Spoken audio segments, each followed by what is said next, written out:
What has Ruto done or is doing different from the former presidents in relation to Raila?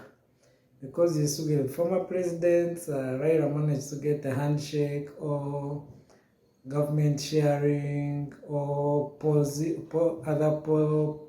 or positions.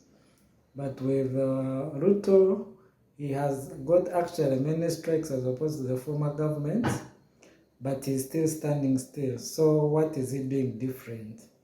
I could look at it in two ways. One could be chance. You know, chance falls on every human being. You could be lucky that whatever is happening has not really shaken him to that level of being forced to go on the negotiating table and try to maybe relinquish some powers to Raila or his group. The second one is Ruto as an individual has been in almost all these former governments, all these former presidents, he has worked with them as we are dealing with Raila, so he might have picked a lesson or two, which he has tried to utilize properly. And anyway, for now, we cannot give him credit as per se, since the demonstrations are still on. We just hope that they don't end up so chaotic and destructive like we saw yesterday. Because you see, at the end of the day, this is politics. This is politics, but after politics is gone, Kenya stays, its citizens stay. So trying to see a civil war in a country like Kenya, which has never had a civil war, for us in Uganda, we know we've had several civil wars. But seeing a beautiful country like Kenya heading towards that direction would be a bit of unfortunate.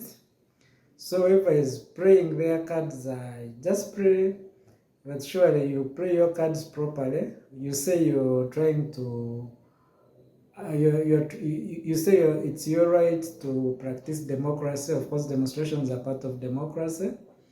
But I think at the end of the day, we should also look at the bigger picture.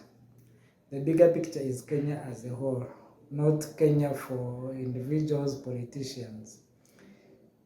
And one thing we shouldn't also forget about, once these demonstrations also keep coming and keep happening, you know, no one has monopoly over violence. That one I can assure you. I've been in Uganda where violence has been all over, but no one has monopoly over violence. You might think you're in opposition and you can be violent, and you forget that there is also state capture, state power, which actually, if it turned out to be violence, could be worse, because you know, for them, they even have the weapons, they have the, you know, all sorts of tools to use, which I don't want to see as a neighbor, as an East African. I would want to see a peaceful Kenya. That is our neighbor. We have relatives in Kenya. You know, all our goods are passing through Kenya, so I would wish to have a peaceful Kenya. Democracy, practicing democracy is everyone's right, whether it's Kenya, Uganda, Tanzania, Europe, anywhere. You can have your demonstrations, you can display your grievances, but the only thing I would ask or request is not to destroy your own property. I saw like on that expressway in Kenya, they destroyed all the flowers which were there. But you see, at the end of the day, whatever you destroy will still come back through taxation, and they will be replaced using your own money. So that's why you can demonstrate, do each and everything, but please don't destroy your own country, don't destroy your own roads. These roads, you still need to use them after demonstrations are done, when the governments have changed. So please, our neighbors, our brothers and sisters in Kenya, practice your democracy, demonstrate, but demonstrate peacefully.